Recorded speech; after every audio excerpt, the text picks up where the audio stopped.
তারা তাদের দায়িত্ব ঠিক মতোই পালন করবেন। আফরার স্ত্রী, বিধবা স্ত্রী, আমরা বলেছিলাম যে সমস্ত মায়েরা সন্তান পুষেন তাদের জন্য আমরা 5 ঘন্টা কর্মঘণ্টা করতে চাই। কিছু লোক হই হই রই রই শুরু করে দিল। 5 ঘন্টা করলে তারা তো আর মানুষ তাদেরকে কর্মক্ষেত্রে নেবে না। আমাদের কথাগুলো না শুনেই চিৎকার শুরু করে দিল, লাফালাফি শুরু করে দিল। আমরা কি বলেছি তারা বুঝারও চেষ্টা করে নাই। যারা মায়ের গায়ে হাত বাড়িয়েছেন, অপমান করেছেন, তোমরা ক্ষমা চাও, তওবা করো। কিন্তু পরিষ্কার বলে দিচ্ছি, আমাদের জীবনের চাইতে আমাদের মায়েদের ইজ্জতের মূল্য আমাদের কাছে অনেক বেশি। আর যদি কেউ হাত বাড়ানোর চেষ্টা করে, ইনশাল্লাহ আমরা গালে হাত দিয়ে বসে থাকবো না। মায়ের সন্তানের আমরা গর্জে উঠবো।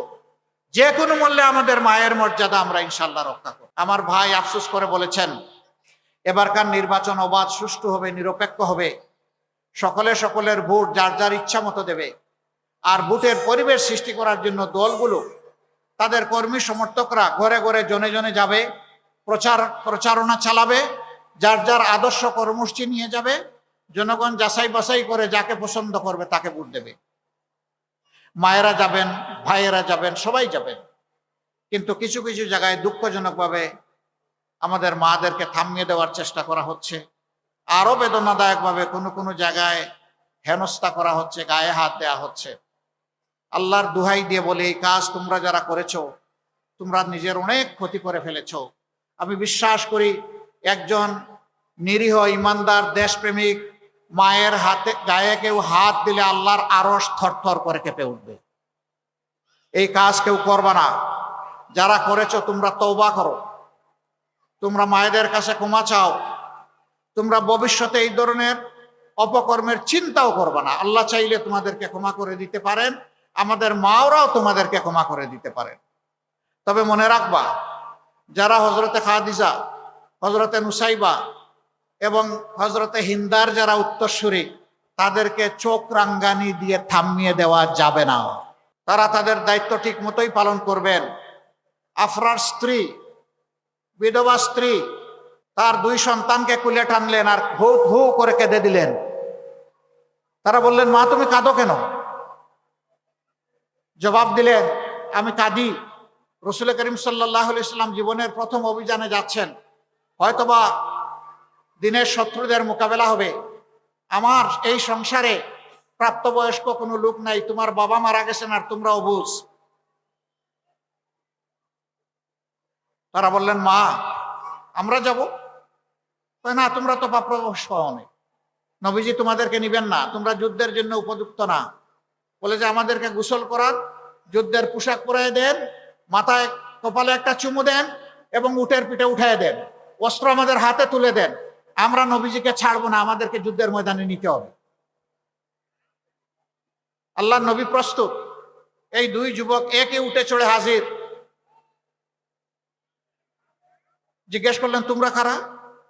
বলে যে আমরা পিতাহারা, এতিম, আফরার সন্তান, আমরা যুদ্ধে যেতে এসেছি। অসম্ভব, তোমরা কেমনে যুদ্ধে যাবা? তোমাদের তো বয়স হয় নাই। তারা বলল, না আমাদেরকে নিতে হবে, কারণ আমরা মাকে কথা দিয়ে এসেছি, আমরা ওয়াদা ভঙ্গ করতে পারবো না। তোমাদের মা তোমাদেরকে এইরকম তৈরি করে দিয়েছে? বলে হ্যাঁ তৈরি করে দিয়েছে। আচ্ছা ঠিক আছে, আসো 2 জনে কুস্তি লাগাও, যে জিততো ওরে আমি নিয়ে যাব। ছোটজন গলায় ধরে বলতেছে, ভাইয়া ওয়াদা তুমি একা করো নাই, আমিও করেছি। আমি জানি কুস্তিতে তুমি আমাকে হারিয়ে দেবে, কিন্তু আমার একটা অনুরোধ তোমাকে রক্ষা করতে হবে। কয় বলো?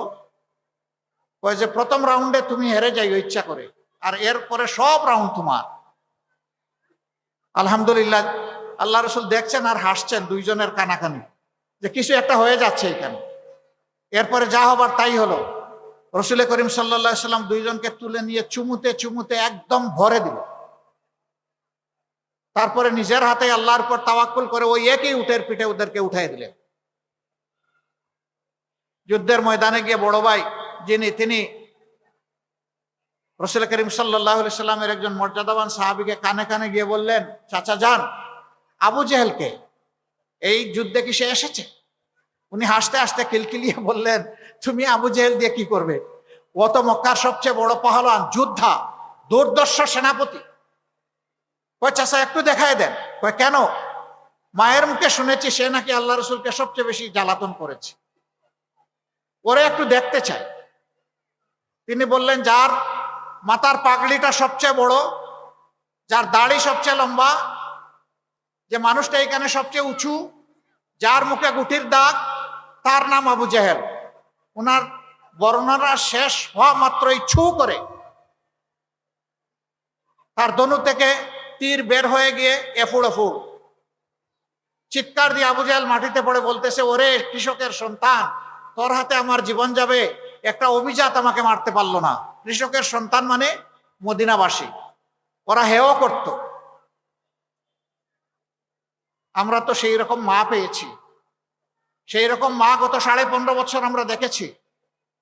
আমরা এই মেয়াদের জন্য আল্লাহর দরবারে শুকরিয়া আদায় করি আর দোয়া করি আল্লাহ এই ধরনের মা আরো বেশি বেশি করে এই জাতিকে দান করুন। সেই রকমই এক মায়ের সাথে আমার কথা হয়েছে, শরীফ উসমান হাদির মা, সালাম বিনিময় হয়েছে। তিনি যখন অসুস্থ ছিলেন হসপিটালে, তখন অত্যন্ত পর্দানুসীন মহিলা, দিনদার মহিলা, আলহামদুলিল্লাহ তার সন্তানকে তিনি জাতির জন্য উপহার দিয়েছেন। হাদি দুনিয়া থেকে চলে গিয়েছে, কিন্তু কোটি কোটি হাদি সে তৈরি করে রেখে গেছে। হাদিরা বেঁচে থাকলে বাংলাদেশ পথ হারাবে না ইনশাআল্লাহ, ইনসাফের বাংলাদেশ কায়েম হবে।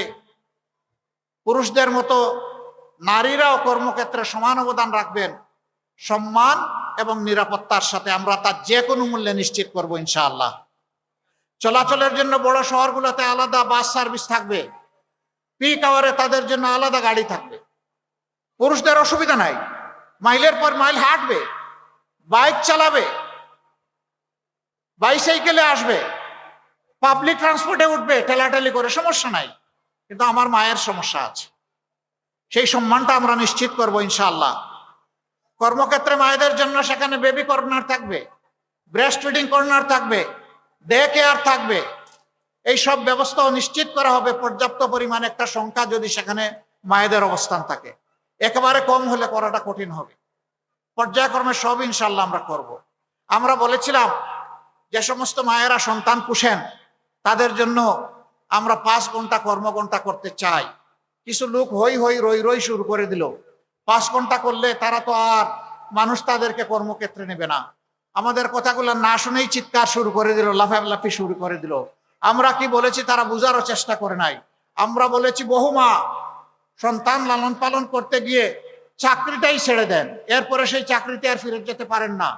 বরঞ্চ 5 ঘন্টা যদি কর্মঘণ্টা করা হয়, সন্তানের সেখানে যদি বেবি কেয়ার সিস্টেম করা হয়, তাহলে ও মা তার প্রয়োজন পূরণের জন্য, তার দক্ষতা কাজে লাগানোর জন্য সেখানে থেকে যাচ্ছেন, তাকে বিদায় নিতে হচ্ছে না, তিনি ঝরে পড়ছেন না।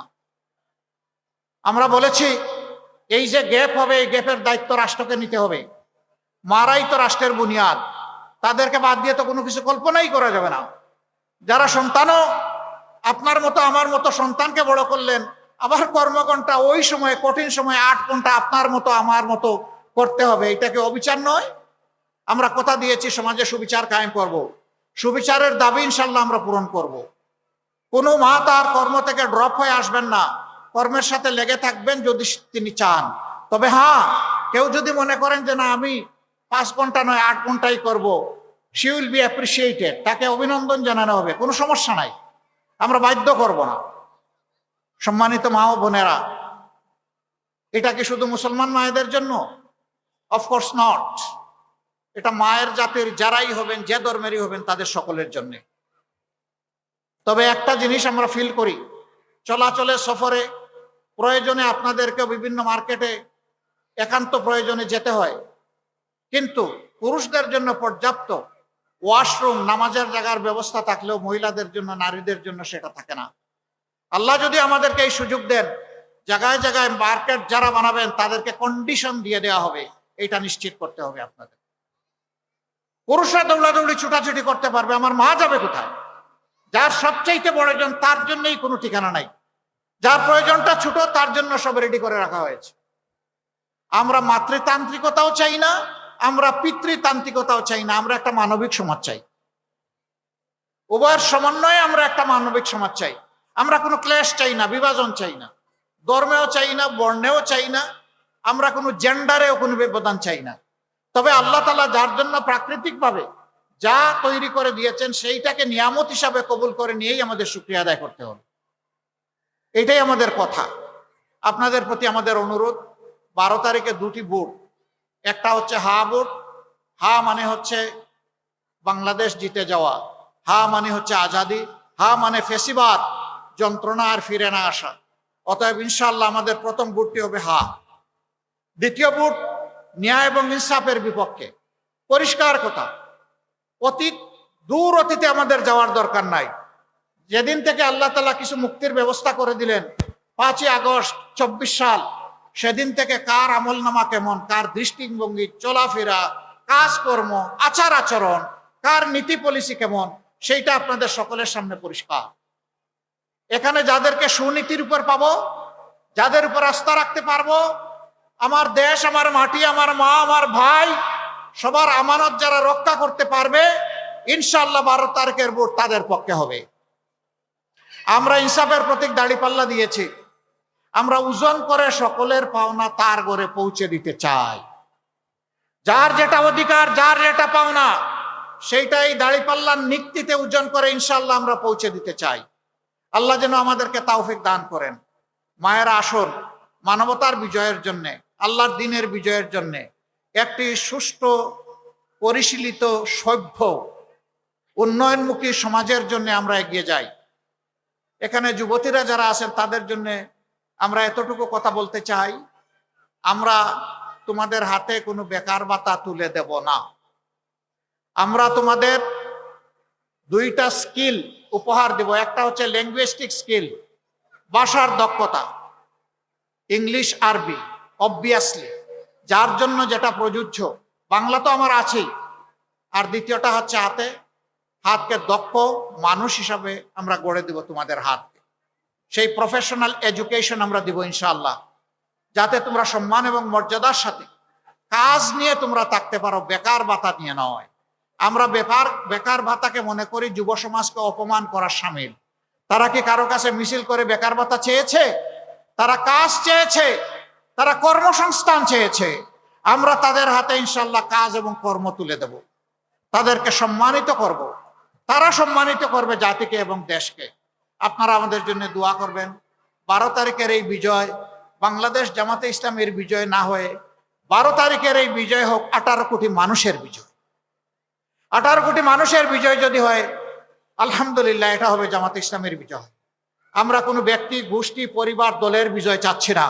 আমরা চাচ্ছি সত্যিকার অর্থে মানবতার বিজয়, 18 কোটি মানুষের বিজয়। আমাদের চোখে সকলেই সমান। নাগরিক হিসাবে এই দেশে যারাই জন্ম নিয়েছেন, যারাই বসবাস করেন, আমরা সবার প্রতি শ্রদ্ধাশীল। তার ধর্ম বর্ণ আমরা দেখব না। তিনি আশরাফুল মখলুকাত, একজন মানুষ। আমাদের বিবেচনার জন্য এটাই যথেষ্ট। কষ্ট করে আপনারা এসেছেন। আপনাদের জন্য ঘর থেকে বের হওয়া অত সহজ না।